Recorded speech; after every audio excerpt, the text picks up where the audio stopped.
Hello guys, so this will be a pretty short video.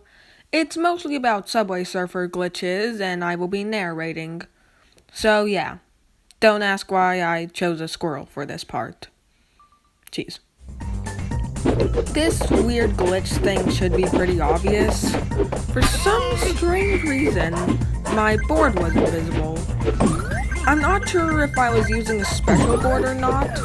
I think I might have been using the sharp board, and I think it might cancel out the effects of boards.